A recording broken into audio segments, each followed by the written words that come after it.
మమ్మల్ని తగ్గించుకునే కృపనివ్వమని వేడుకుంటున్నాము. ఒకరిని ఒకరు ప్రార్థించుకో ప్రార్థించుకోవాలి. ఒకరి కోసం ఒకరు క్షమాపణ కలిగి ఉండాలి. ఇప్పుడున్న ప్రతి బిడ్డకు మంచి ఆరోగ్యాన్ని ఇవ్వండి. అందరికీ మంచి జ్ఞాపక శక్తి ఇవ్వండి. ఈ వాక్యాన్ని ధ్యానించేటప్పుడు మేము శ్రద్ధగా విన్నట్లు సహాయం చేయండి. ప్రతి బిడ్డను కాపాడమని వేడుకుంటున్నాను. స్తోత్రాలు. ఒక్కొక్కరి అవసరత తెలియజేసే దేవుడు తప్పక అవసరాన్ని తీర్చి మమ్మల్ని దీవించి ఈ వాక్యం చెప్పటం మేలు కాదు ప్రభు, మీరే ఉండే బిడ్డలందరితో వాక్యం అనుగ్రహించి దీవించమని నడ్డాడనే నామం పెట్టుకుంటున్నాము తండ్రి. ఆమె అయితే ముందు మనము చెప్పుకోవాల్సింది ఏంటంటే, నిజమ్మ గారు కొంచెం గట్టిగా మాట్లాడతారా ప్లీజ్? సరే. మొట్టమొదటిది ఏంటంటే, సమాప్తమైనది తండ్రి నీ చేతికి నా ఆత్మను అప్పగించుకుంటున్నాను. దీనికి ముందు మనం ఇక్కడ చెప్పినట్లయితే ఆమె ఇప్పుడు వినిపిస్తుందా?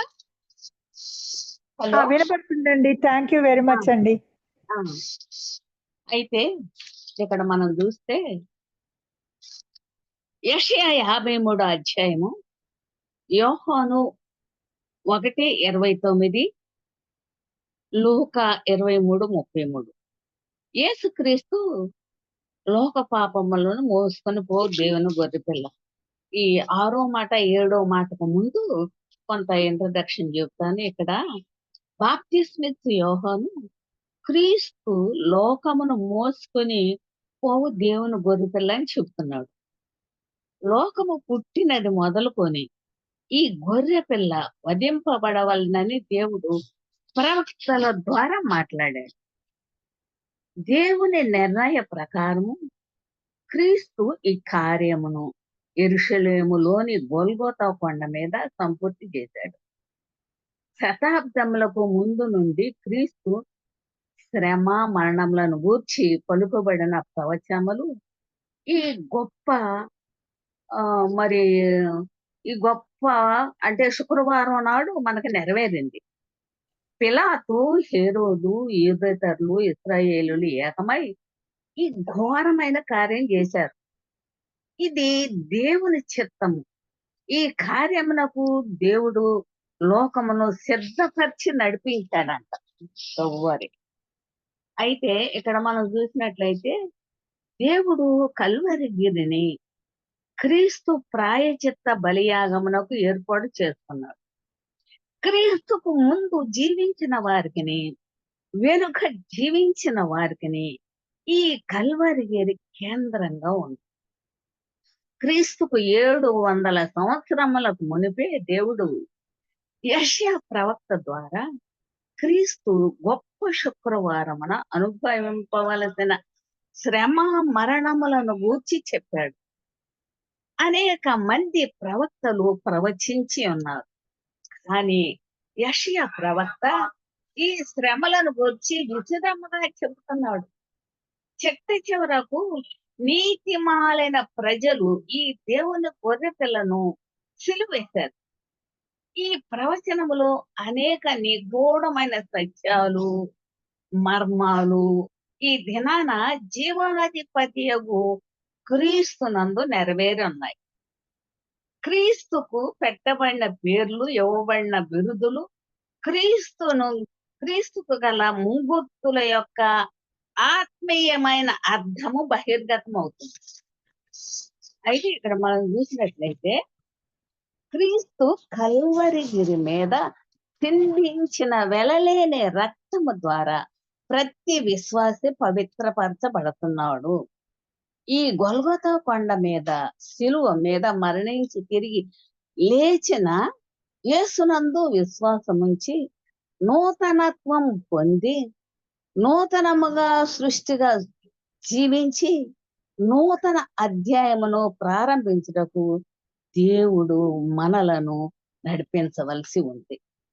యెషయా 53వ అధ్యాయములో క్రీస్తు లోక పాపములను మోసుకొని పోవు దేవుని గొర్రె పిల్లగా మాత్రమే కాక బాధపడు దేవుని సేవకునిగా కూడా వివరించబడింది. ఈ అధ్యాయమును 4 శీర్షికలుగా మనం ధ్యానించుకుంటాం. మొట్టమొదటిది ఏంటంటే క్రీస్తు శిలువ నీడలు. అంటే యెషయా గ్రంథము 1:3. క్రీస్తు శిలువ శ్రమలు 3. క్రీస్తు శిలువ మరణము 7-9. క్రీస్తు శిలువ విజయము 10, 12. క్రీస్తు శిలువ నీడలు. క్రీస్తు శిలువను మరణించి మరణముల నుండి వచ్చి దేవుడు దీర్ఘదర్శుల ద్వారా జగత్పత్తి నుండి పరీక్షిస్తున్నాడు. వీరిని ప్రవచనము ఛాయలు లేక నీడలని చెప్తున్నారు. ఈ నీడలు గొప్ప శుక్రవారం నాడు నిజ స్వరూపం దాల్చింది. కానీ మానవునికి వీటిని గ్రహించే శక్తి లేదు. యోచించు విచక్షణ జ్ఞానము లేదు. ఇవి మానవుని తలంపులకు అతీతములు. అయితే ఇక్కడ మనం చూసినట్లయితే లేత మొక్క 1-2 వచనాల్లో చూస్తే క్రీస్తు ఒక లేత మొక్కకు పోల్చుటకు మనం గమనించగలము. ఇది ఎండిన భూమిలో మొలచినది. దీని వేళ్ళు ప్రపంచమంతా పాకినవి. దీని ఫలములను మానవులు భుజిస్తున్నారు. దేవునికి ఇంపైన ఇష్టమైనది. మొదట దేవుని ద్రాక్ష తోటలోని ఇశ్రాయేలులకు నాటి ఉన్నాడు. కానీ వారు కాదు ద్రాక్ష ఫలములను ఫలించింది. ఈ ఎండిన నేలలోనున్న వేరులో నుండి ఈ లేత మొక్క పెరుగుతుంది. కాలము సంపూర్ణమైనప్పుడు యెషయా ప్రవచించిన రీతిగా ఈ లేత మొక్క ఈ లోకానికి వచ్చాడంట. కానీ ఈ మొక్క లోకము చేత ఆకర్షింపబడల. మానవులు మొదటి నుండి క్రీస్తును తృణీకరిస్తూ ఉన్నారు, ద్వేషిస్తూ ఉన్నారు. ఈయనకు ఆకర్షింపబడు స్వరూపం లేదు. ఎన్నిక లేని గ్రామము, పేద కుటుంబము, గొప్పవారి ఇంట్లో ఈయన అసలు జన్మించలా. పాపులతోనూ శంకర్లతోనూ సాంగత్యం చేయబడని క్రీస్తును జమ చేయలేదు. వీళ్ళతో జీవిస్తున్నాడు కాబట్టి ఆయన లెక్క చేయలే.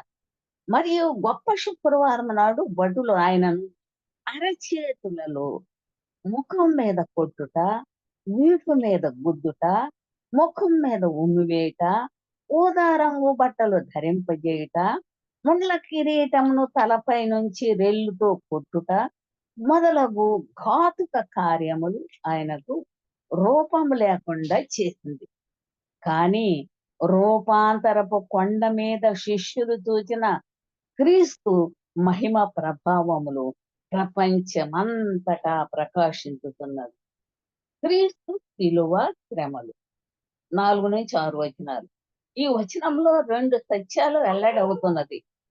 క్రీస్తు శ్రమలను పొందటానికి కారణాలు. మానవులందరూ గొర్రెల వలె త్రోవ తప్పారు. మానవులు తమకిష్టమైన మార్గంలో ప్రయాణము చేస్తున్నారు. ఈ దుఃఖకరమైన సంఘటన ఏదేను తోటలో ఆది దంపతుల ద్వారా జరిగింది. దేవునికి విరోధముగా చేసిన పాపము మానవులందరికీ అంటు వ్యాధిగా వ్యాపించింది. మానవుల యొక్క పాప దోషమును దేవుడు క్రీస్తు మీద మోపుతున్నాడండి. క్రీస్తు మానవులందరి కొరకు ఈ శ్రమలను అనుభవించటకు సమ్మతించి దేవునికి విధేయుడయ్యాడు. మానవుల ద్వారా పాపం ఈ లోకంలో ప్రవేశించింది గనుక పాపమునకు ప్రాయచిత్తము మానవులే చేయుట న్యాయము. కానీ కృపామయుడగు దేవుడు క్రీస్తు జరిగించిన ప్రాయచిత్తము ద్వారా మానవుడు పోగొట్టుకున్న దేవుని పోలికను మరల అనుగ్రహించున్నాడు. దేవునికి దూరస్తులైన మానవులు క్రీస్తు యేసునందు క్రీస్తు రక్తము వలన సమీపస్తులై ఉన్నారు. దేవునికిని మానవులకును మధ్య గోడను పడగొట్టి మానవులందరినీ ఏకము చేసి ఉన్నాడు. ఎఫెసీ 2:13. క్రీస్తును సమాధానకారుడుగా దేవుడే ముందుగా నిర్ణయించాడు. మానవులు తమ పాపముల కొరకు ప్రాయశ్చిత్తార్థ బలులను అర్పించనవసరం లేదు. క్రీస్తు ఇతరుల కొరకు ప్రాయశ్చిత్తము చేసి ఉన్నాడు. కాబట్టి క్రీస్తు శిలువ మరణము యెషయా గ్రంథంలో మనం చూస్తాం 7:9. ఈ వచనముల ముఖ్యమైన విషయాలు ఏంటంటే క్రీస్తు విధేయత. క్రీస్తు తన చిత్తమును జరిగించక దైవ చిత్తమునకు లోబడుతున్నాడు. స్వచిత్తము లేనట్టు ఆయన ఈ లోకములో జీవించాడు. క్రీస్తు మౌనము మతపరమైన న్యాయ సభలోను ప్రభుత్వపు న్యాయ సభల్లోను క్రీస్తు మౌని అయ్యుండెను. కయప, పిలాతు, హేరోదురాజు అడిగిన ప్రశ్నలకు క్రీస్తు జవాబు ఇయ్యలేదు. అవసరమైనప్పుడు మాత్రమే పిలాతుతో మాట్లాడాడు. ప్రధాన యాజకుని యొక్క 2 సార్లు మాత్రమే మాట్లాడాడు. నిర్దోషిగా మరణించాడు. క్రీస్తునందు ఏ దోషం లేదని తీర్చు పిలాతు క్రీస్తును శిలువ మరణానికి అప్పగించాడు. క్రీస్తు ఇష్టపూర్వకమైన మరణం. క్రీస్తు మరణముకు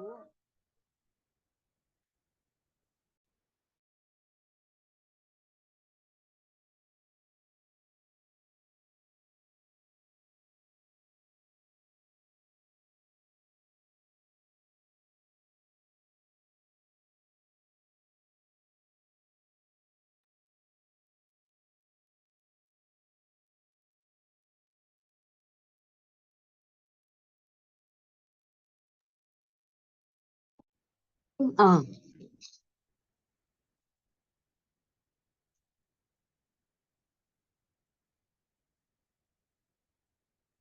అమ్మ సారీ ఏమనుకోకండి, వేరే ఫోన్ వచ్చింది. అమ్మ వినిపిస్తుందా?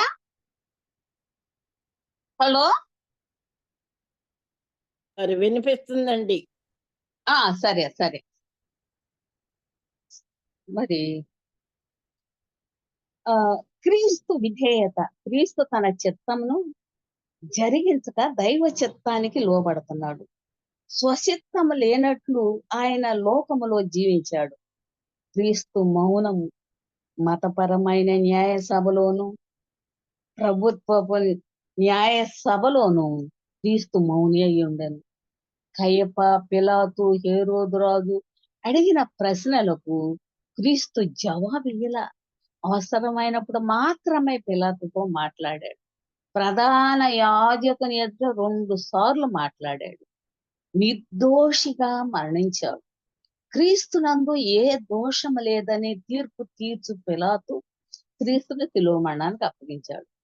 క్రీస్తు ఇష్టపూర్వకమైన మరణం పొందుతున్నాడు. క్రీస్తు మరణమునకు స్వయముగా తన్ను తానే అప్పగించుకొంచున్నాడు.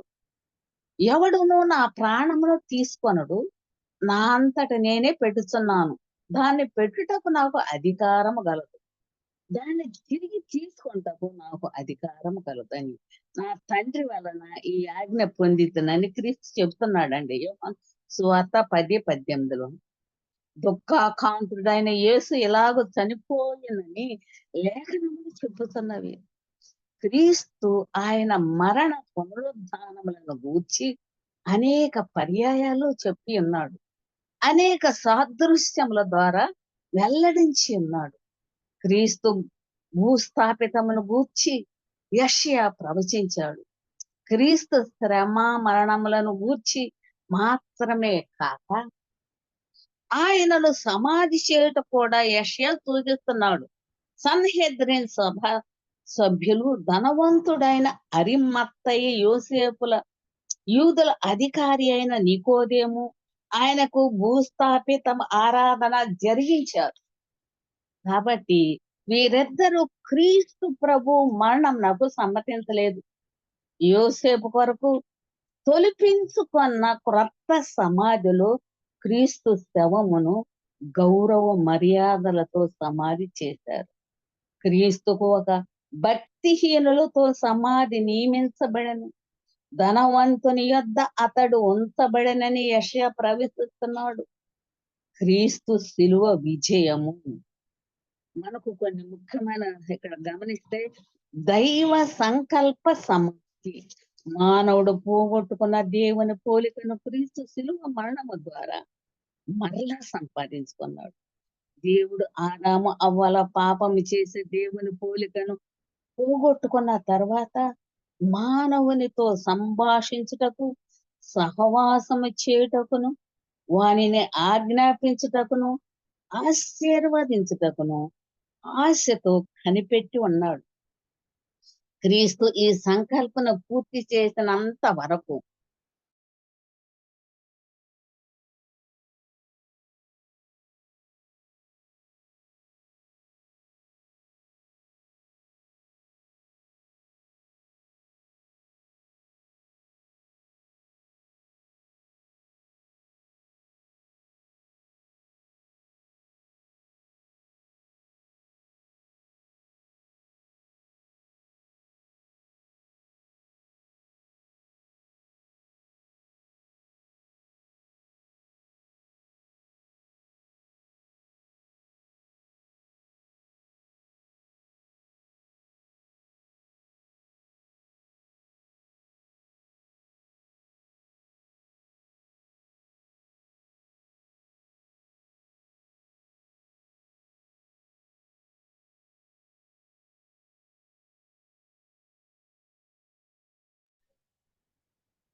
వినబడుతుందా అండి మీకు? లేదండి. నాకు వినబట్టం లేదండి. ప్రాబ్లం ఉంది. ఆ, డాలీ ఉన్నదా లేదా? డాలీ మ్యూట్ లో ఉందండి. తనకే తెలుస్తుంది. ఏం సమస్య ఉందో మరి అక్కడ మేడంకి. ఆ,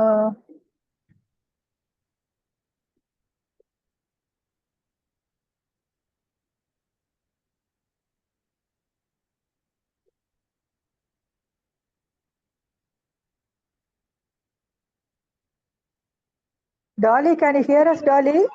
నిజం ఆంటీ ఆగిపోయిందట్టుంది. ఆహా, నేను వెళ్ళొస్తాను ఉండండి. చూడమ్మా. నేను వెళ్తున్నా ఆంటీ.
ఓకే. కనెక్ట్ అవ్వలేదండి ఇంకా.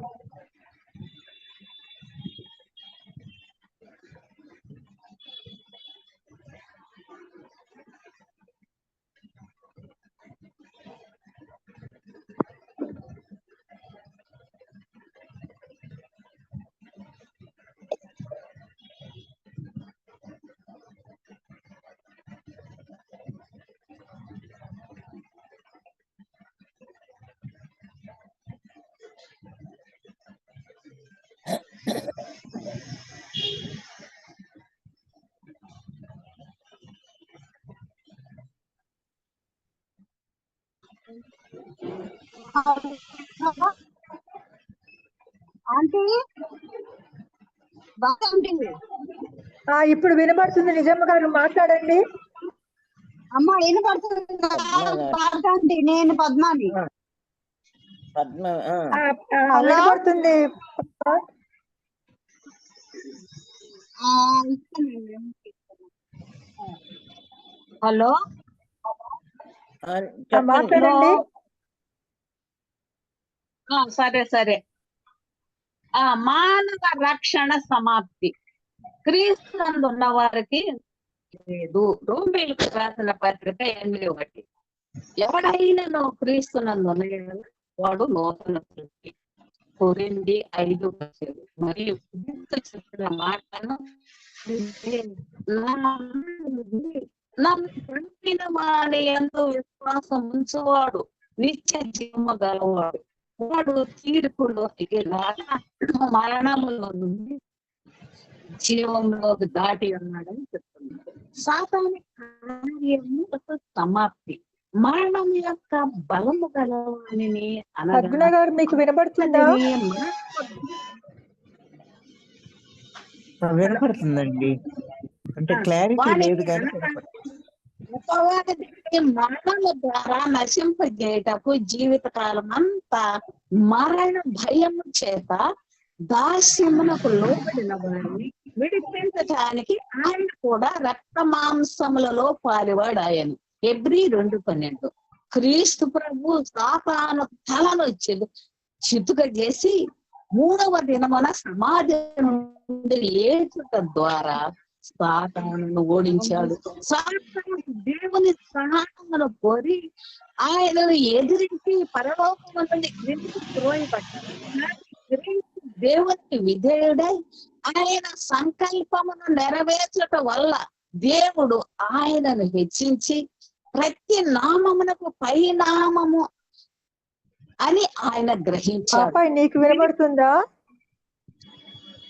క్లియర్ గా లేదు, చదవలేదు.